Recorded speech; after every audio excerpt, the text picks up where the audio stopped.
Hi, everyone. My name is Alyssa Nastasi. I'm the Assistant Director of the Career Center here at St. Martin's University, and I will let our guests introduce themselves this afternoon.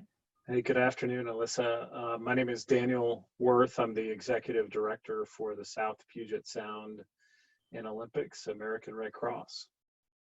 Great. And can you tell us a little bit about your organization? Yeah, absolutely. So the American Red Cross mission is to prevent and alleviate human suffering in the face of emergencies by mobilizing the power of our volunteers and the generosity of our donors. And that's our humanitarian mission. There's only one Red Cross organization permitted in each country where we operate. And so we are organized in the United States under 6 divisions, 50 regions, and 234 chapters. So one of those chapters is the South Puget Sound and Olympics. We serve an 8-county region here in kind of this western Washington area. We have 5 lines of business within the American Red Cross. Training services, it's kind of your first aid, CPR, water, safety courses, biomedical services, which is blood services. You see blood drives. We process 40% of the nation's blood supply. We have disaster services, response to 60,000 home fires a year across the country, plus hurricanes, wildfires, tornadoes. This season, actually, we've responded to 205 tornadoes this spring already, all in the midst of COVID. Service to the Armed Forces. The Service to the Armed Forces Network supports not only active duty, but also military veterans. And we're the only permitted communicator with frontline duty officers to allow military families to communicate with one another in times of crisis. So death in a family, or a birth in a family, or other types of items, we communicate directly with the COs, commanding officers, and provide those messages and allow for duty officers or for service members to be released temporarily on leave if their CO deems it appropriate. And then the final line of business is international services.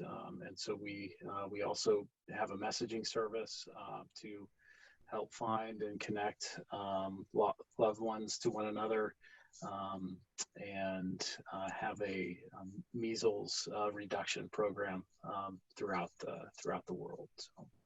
So that's kind of the big overarching view of the American Red Cross. Great. Yeah. A lot of opportunities within there. There are. Yes. Yeah. That's great. Yeah. Well, can you tell me a little bit about your normal recruiting process and the hiring schedule, what that looks like? Yeah, absolutely. So all of this information, I'm going to go a little bit differently here than some of the other folks. So 90% of our service is delivered by volunteers. Mm-hmm. So volunteering with the American Red Cross, that's an excellent way to get involved. Hiring with the Red Cross, you would go about it in very similar ways. So volunteer, you submit an application, go through training, etc. Hiring, very similar. You go to the redcross.org website, and all of our new hires are processed by a human resources talent acquisition. They will be, all applicants will be screened. Your application will be screened with your resume, cover letter, against the requirements of the position. A lot of the things they look for are years of experience, and if you have the appropriate skill set to meet meet that job. And a great way to get skills is to volunteer and to build some of those skills up. After your application's been screened, and if you're chosen as a potentially qualified candidate, our HR talent acquisition team will schedule a screening interview. It's usually about 30 minutes long. Well, they'll talk to you and get to know you. And then following that conversation, if that all goes well with that, then you would get a recommendation over to the hiring manager. Mm-hmm. And the hiring manager would then take his or her opportunity to meet with you and have further conversation. Additional qualities that we look for, I mean, I think I really think we're looking for people that are mission driven and people that are a good fit for the organization. And fit is one of those funny words that you probably hear a lot. You're like, what does that mean? And that's really going to be dependent upon the hiring manager. The fit that they're looking, that when I'm a hiring manager, what I'm looking for are things like solutions-based thinking, somebody who's collaborative, has a positive attitude, who's able to critically think through problems and provide constructive generative solutions to the issue. I mean, that's really, those are kind of the folks that I'm looking for and when I'm doing a new hire. Great.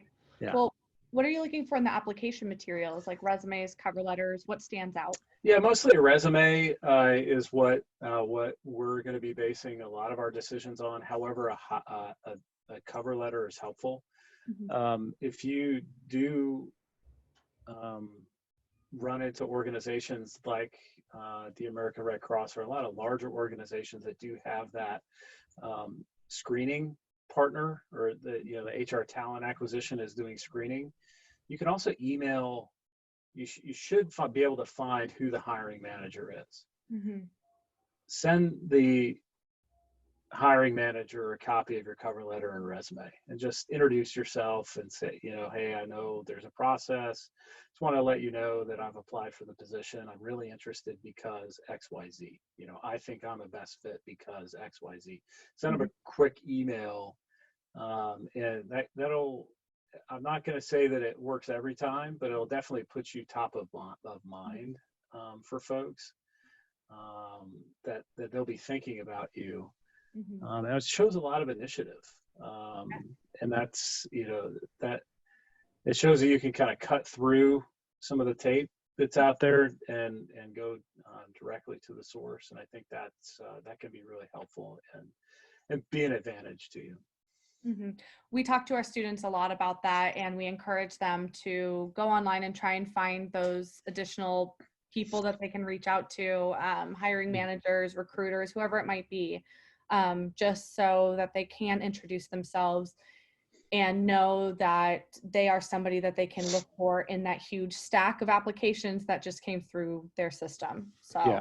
I love hearing the firsthand advice of that. It's one of those pieces of maybe they won't listen to me, but maybe they'll listen to you. So maybe. It's great. Yeah. Who knows? Maybe not. Yeah. Definitely good best practice right there, though. It is. Yeah. Are you looking for someone with special credentials or practical experience? It depends. For the most part, we are looking for folks that have a bachelor's or a master's degree or equivalent experience. Mm-hmm.